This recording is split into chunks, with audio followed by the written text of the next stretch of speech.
Une méditation tirée du livre Maranatha, le Seigneur vient d'Ellen White, 18 mars, la respiration de l'âme. Priez sans cesse, 1 Thessaloniciens 5, verset 17. La prière est la respiration de l'âme, le canal de toutes les bénédictions. Tandis que l'âme repentie offre sa prière, Dieu voit ses luttes, considère ses conflits et prend note de sa sincérité. Il applique son doigt sur son pouls et note chaque battement. Il n'y a pas de sentiment qui ne l'enthousiasme, ni d'émotion qui ne l'agite, ni de chagrin qui ne le touche, ni de péché qui ne le souille, ni de pensée ou de propos qui ne l'émeuvent, que Dieu ne connaisse. Cette âme a été acquise à un prix infini et il l'aime avec une dévotion inaltérable. La prière au grand médecin pour la santé de l'âme apporte la bénédiction de Dieu. La prière unit les uns aux autres et à Dieu. La prière attire Jésus à notre côté et donne de nouvelles forces et une grâce vivifiante à celui qui vacille et qui est sur le point de périr. Christ, notre Sauveur, fut tenté en toutes choses comme nous le sommes, mais sans péché. Il prit la nature humaine, la forme humaine, et ses besoins furent les mêmes que ceux de l'homme.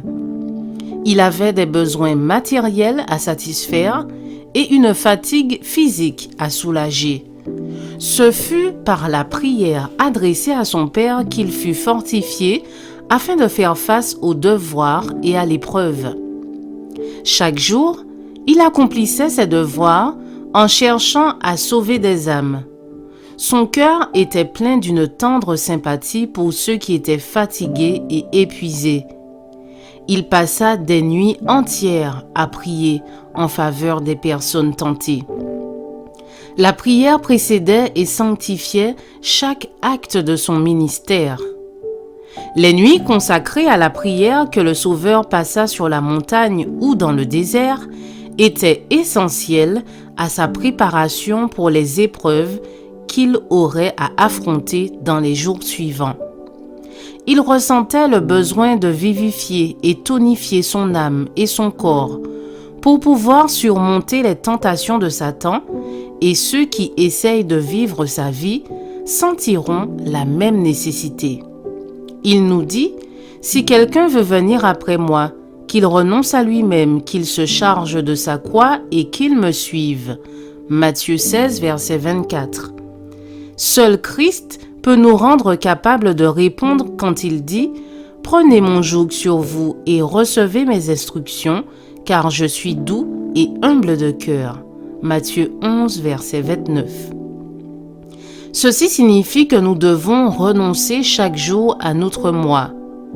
Christ peut nous donner la noble décision, la volonté de souffrir et de livrer les batailles du Seigneur avec une énergie persévérante. Les plus faibles, aidés par la grâce divine, peuvent avoir la force pour être plus que vainqueurs. Je vous souhaite une excellente journée, que Dieu vous bénisse.